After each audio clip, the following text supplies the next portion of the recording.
Hello and welcome back. I'm Ravewood and we are here once again in Minecraft. And I was down here mining looking for some ore and stuff to get a little bit of experience from. And I dug my way into something. So I have been hoping to find some of this stuff for a while. But this also means I am in a corridor that is very unsafe. So let's see if we can get some of this area lit up. But I have been hoping to find an ancient city because I haven't been in one since the update first came out for them, and I wanted to get some Skulk and stuff. So we are at the right place. Ooh, iron. Ooh, diamond. Really need to bring something down here. I forgot to bring a my diamond pickaxe. I'm gonna go back and get some tools so that I can work down here better, and be right back. So it's been a bit in real life. I've been running around doing some exploring, lit up as much of the cavern as I can, but I keep running out of coal. Hopefully I'm finally caught up on coal so I can actually make torches. And I've cleared out a huge section of the deep dark. This actually doesn't show a whole lot of the deep dark, but I have saved a couple of naturally spawning Skulk Shriekers.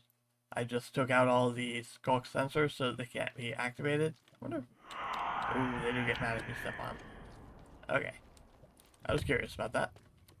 That might be the last one before the warden actually shows up. This got to be so close to summoning a warden over there.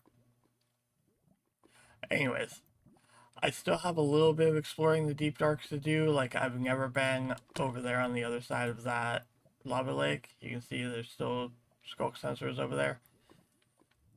But I am reasonably certain that there is no deep darking here. Or that there is no ancient city in this deep dark. What I did find, however, pretty early on was I came in through this cavern and found myself a spider spawner. But not just one, there's a second one pretty close. So, I've got this one up and running. I've been using it a lot and just massacring huge numbers of spiders, which is where all my enchanted gear has come from. And I've just been sitting here letting this thing run while I've been editing videos or eating food or just reading or whatever. And then I just come back here every little, like, 5-10 minutes and kill all the spiders and enchant. What I do need to do though is figure out how to get these spiders to pop up a level so that I can stand up higher where that one activates also. And then the spider farm will become a lot more efficient with 2 spawners. But in the meantime, I've got most of the gear I want. I need to do some combining of stuff. I've got a ton of books that I've been enchanting up. All these are enchanted, not bought from villagers.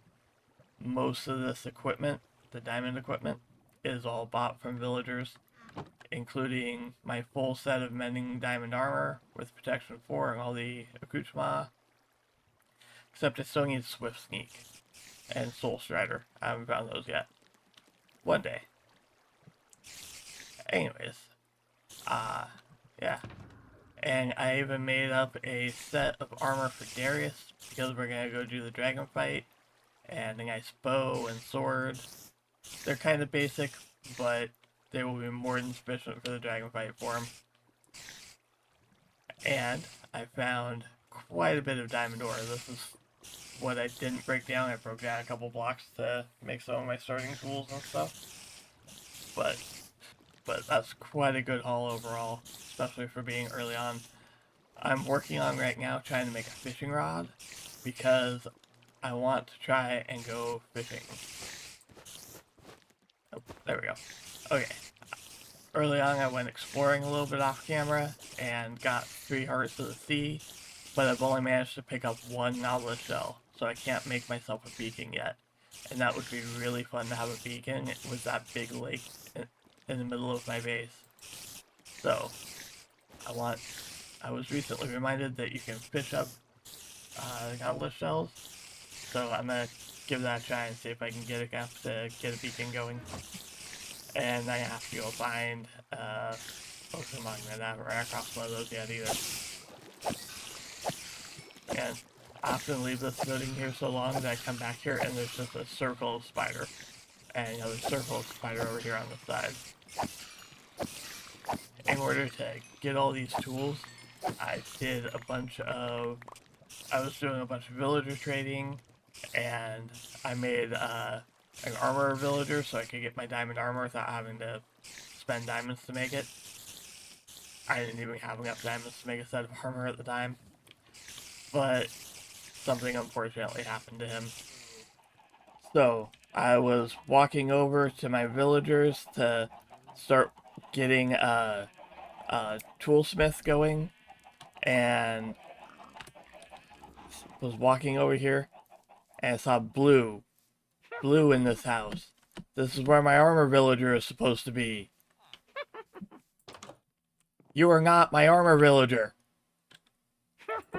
The house must have been struck by lightning. The villager got turned into a witch.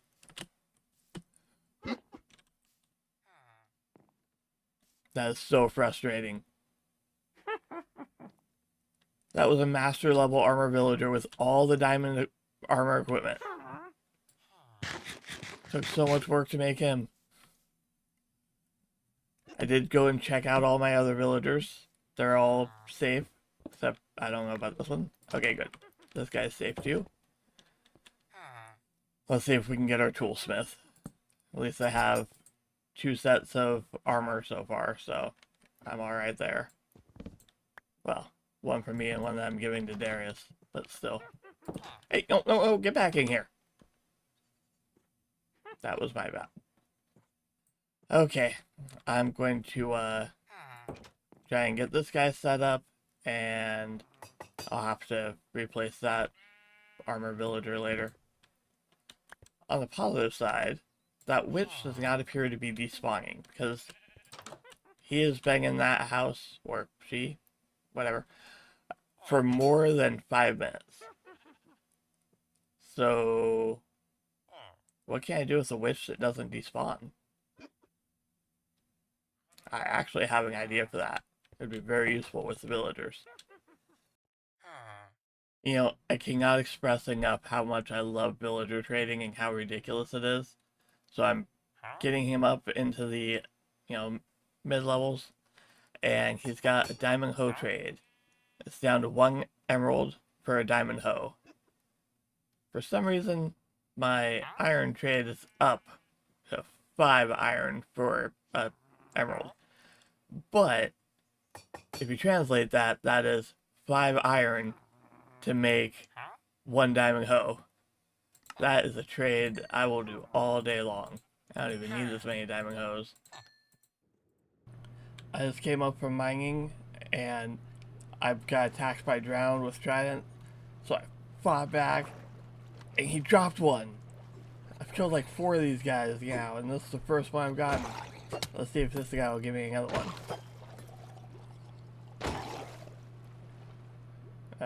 Nope. Okay. So, we got ourselves a Trident. What should we enchant it with? Riptide, Loyalty, Channeling. Well, I'm back from running around down in the caves and going mining, and I got quite a bit of stuff. A lot of coal, which is great. I desperately needed coal, which is a weird thing to say. A lot of iron too, which means that I'm at least halfway to being able to do a beacon. And a ton more copper, which isn't really a big deal. Lots of redstone. I actually left some of the regular redstone down because I didn't have time to, or space to carry it at the time. And a ton of lapis. But the biggest thing was grabbing that trident as I was coming up out of the water.